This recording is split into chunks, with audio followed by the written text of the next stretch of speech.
សុខសប្បាយអ្នកគ្នាចឹងថ្ងៃនេះខ្ញុំនឹងនាំអ្នកគ្នាទៅស្ដាប់ការចែកម្លែករបស់លោកគ្រូដ៏ល្បីម្នាក់ចឹងទីមើលថាគាត់ជាពីណាគេមកបើចង់ដឹងយើងទៅជួបជាមួយនឹងគាត់ទាំងអស់គ្នា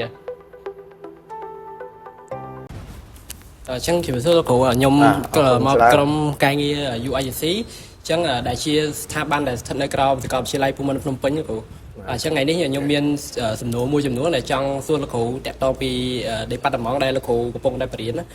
ដើម្បីចែករំលែកចំណេះដឹងទៅដល់សិស្សានុសិស្សដែលគាត់ទើបតែចប់ថ្នាក់ទី12ដែលមានគោលបំណងចង់មកសិក្សានៅសាកលវិទ្យាល័យភូមិន្ទភ្នំពេញលើ department របស់លោកគ្រូខ្ញុំមានសំណួរប្រហែលជា4លោកគ្រូចឹងជាដំបូងខ្ញុំសូមឲ្យលោកគ្រូជួយណែនាំខ្លួនហើយនឹងdepartment ដែលលោកគ្រូកំពុងតែបរៀនបាទអរគុណច្រើនខ្ញុំបាទឈ្មោះជ័យថាវីប្រធានdepartmentគីមីនៃសាកលវិទ្យាល័យភូមិន្ទភ្នំពេញបាទអរគុណច្រើនចឹងសំណួរបន្តចង់សួរលោកគ្រូតាdepartment គីមីវិទ្យាហ្នឹងគេសិក្សាទៅលើអ្វីខ្លះដែរលោកគ្រូនៅក្នុង department មួយហ្នឹងបើយើងនិយាយអំពីគីមីវិទ្យាវាជាផ្នែកមួយនៃវិទ្យាសាស្ត្របាទលោកគ្រូបាទប៉ុន្តែសប្តាហ៍នេះកំពុងតែពេញនិយមហើយបាទយ៉ាងគីមីវិទ្យាក្រោយពេលរៀនចប់យើងអត់ខ្វះការងារធ្វើទេពីមុនគឺយើងសង្កត់ធ្ងន់ទៅលើគ្រូគីមីបាទក៏ប៉ុន្តែបច្ចុប្បន្ននេះយើងបានកែកម្មវិធីសិក្សាហើយដែលយើងហៅថា curriculum បាទអញ្ចឹងដើម្បីតម្រូវនៅទីផ្សារគ្រូបង្រៀនផងឧស្សាហកម្មផងនិងសម្រាប់ត្រៀមខ្លួនទៅយកអនុបណ្ឌិតឬបណ្ឌិតហើយក្រោយពេលយើងបានបណ្ឌិតមកនោះគឺថាតម្រូវការគ្រប់ក្រសួងទាំងអស់ពិសេសអ្វីដែលខ្មែរធ្វើបានហ្នឹងយើងត្រូវការត្រួតពិនិត្យគុណភាពយ៉ាងអ្នកបណ្ឌិតគីមីសប្តាហ៍នេះគឺថាមមាញឹកមែនតើគឺតាក់ទងនឹងការត្រួតពិនិត្យគុណភាពទៅលើចំណីអាហារយ៉ាងនៅ department គីមីនេះគឺយើងមិនមែនសម្រាប់តែគ្រូទេគឺសម្រាប់បណ្ដុះបណ្ដាលបច្ចេកវិទ្យាហើយបច្ចេកវិទ្យាហ្នឹងគឺតាក់ទងទៅនឹងគីមីអាហារផងតាក់ទងទៅនឹងបរិស្ថានផងនិយាយចំអ្វីក៏ដោយឲ្យតែតាក់ទងទៅនឹងគីមីគឺពួកយើងអាចធ្វើបានក៏ប៉ុន្តែបច្ចុប្បន្ននេះគឺថាកម្រិតនៃការដែលធ្វើបាននោះគឺថាភាគច្រើនគឺយើងយកបណ្ឌិតហើយបណ្ឌិតហ្នឹងគឺយើងចេះប្រើប្រាស់ឧបករណ៍វិភាគបាទយើងចេះវិភាគទៅលើទិន្នន័យដែលយើងរកបានដែលរាជរដ្ឋាភិបាលសប្តាហ៍នេះកំពុងតែត្រូវការបណ្ឌិតជាច្រើនដើម្បីត្រួតពិនិត្យទៅលើគុណភាពចំណីអាហារអញ្ចឹងរៀនចប់ទីនេះយើងអាចคลายទៅជាធ្វើការនៅក្រសួងពាណិជ្ជកម្មធ្វើការនៅក្រសួងឧស្សាហកម្មធ្វើការបាទនៅយើងហៅថាក្រសួងសេដ្ឋកិច្ច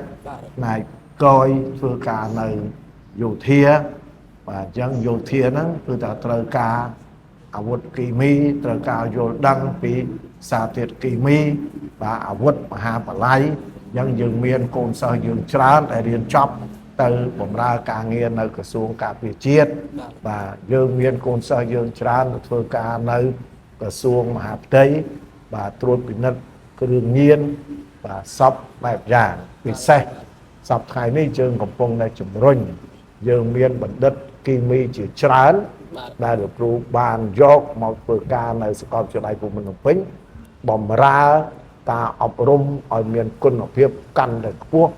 ឲ្យដូចនៅលើពិភពលោកហើយពិសេសគឺតម្រូវការទីផ្សារកុំឲ្យពួកគាត់រៀនចប់ហើយអត់ការងារធ្វើយ៉ាងហើយបានសាកលវិទ្យាល័យភូមិន្ទភ្នំពេញក៏ដូចdepartmentគីមីដែរយើងរៀបចំការប្រឡងចូលដើម្បីជ្រើសរើសសិស្សពូកែយើងមិន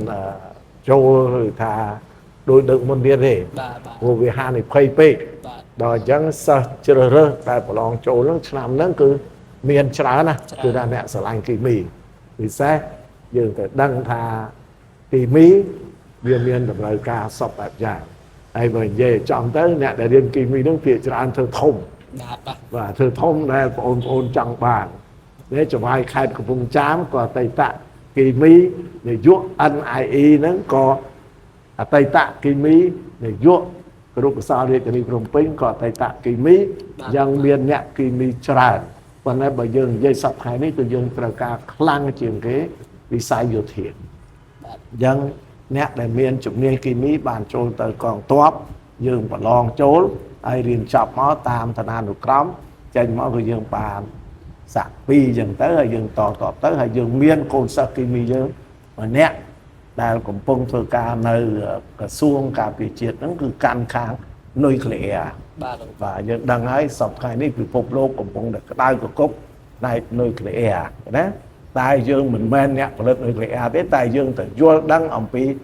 ផលប៉ះពាល់អំពីការច្បាប់ប្រើប្រាស់នុយក្លេអ៊ែរពិសេសនៃបដិមង្គគីមីត្រូវយល់អំពីច្បាប់បាទសំខាន់ណាស់អញ្ចឹងតាក់ទងគូសាកម្មមានស្តង់ដារមានអីហ្នឹងយើងត្រូវចូលរួមទាំងអស់មិនត្រឹមតែប៉ុណ្្នឹងទេសូម្បីតែឡានអគ្គិសនីក៏ពួកគីមីត្រូវដឹងដែរបាទពួកថាយើងដឹងថាឡានអគ្គិសនីគេផលិតចេញពីអាគុយអញ្ចឹងអាគុយហ្នឹងគឺជាសារធាតុគីមីសារធាតុគីមីកម្រគេផលិតយ៉ាងម៉េចអីយ៉ាងម៉េចយ៉ាងបំរាស់គីមីហ្នឹងទូលំទូលាយណាស់ប៉ុន្តែសប្តាហ៍នេះដោយសារយើងមានបញ្ហាឧបករណ៍យ៉ាងនិស្សិតដែលរៀនចប់នៅទីនេះភាគច្រើនយើងបញ្ជូនទៅរៀននៅក្រៅប្រទេសប៉ុន្តែអ្នកដែលពូកែហើយទីបដិមង្គគីមីហ្នឹងតែងតែចុងឆ្នាំគឺតែងតែឲ្យសិស្សសរសេរគោរពតាមគោលការណ៍របស់ក្រសួងគឺថា 10% បើសិនជាយើងមានកូនសិស្ស5ឬ600នាក់យើងអាចអនុញ្ញាតឲ្យគាត់សរសេរ50នាក់ប៉ុន្តែក្នុងនោះយើងអត់បង្ខំទេជួនកាលគាត់បោះបង់ចោលយ៉ាងទៅនៅសល់20ឬ30នាក់ព្រោះការសេសាណាវាពិបាកហើយយើងក៏ពិបាកដែរស្តង់ដារក៏ថ្លៃប៉ុន្តែយើងមានសំណាងល្អយើងបញ្ជូនពួកគាត់ទៅហាត់ការនៅតាមរោងចក្រយើងរោងចក្រស្រាបៀររោងចក្រណែទឹកបរិសុទ្ធអីចឹងទៅសពបែបយ៉ាងហើយនៅក្នុងនឹងទីបដិមង្គគីមីបានបង្កើតគីមីជីវៈមួយទៀតត្រួតពិនិត្យតាក់ទងទៅនឹងមីក្រូបវិទ្យាសម្រាប់ទៅលើចំណីអាហារបើអញ្ចឹងរៀនចប់អត់ខ្វះការងារធ្វើទេនិយាយចំណាបាទអរគុណច្រើនបាទចឹងចុងក្រោយសូមអរគុណគ្រូដែលបានចែកចំណេះដឹងទៅដល់សិស្សប្អូនរបស់យើងដែលគាត់មានកម្រងចង់មកដាក់ពាក្យប្រឡងនៅសាកលវិទ្យាល័យភូមិន្ទនៅថ្ងៃខាងមុខហ្នឹងអញ្ចឹងចុងក្រោយសូមជូនពរលោកគ្រូមានសុខភាពល្អហើយមានអាយុវែងហើយឲ្យលោកគ្រូ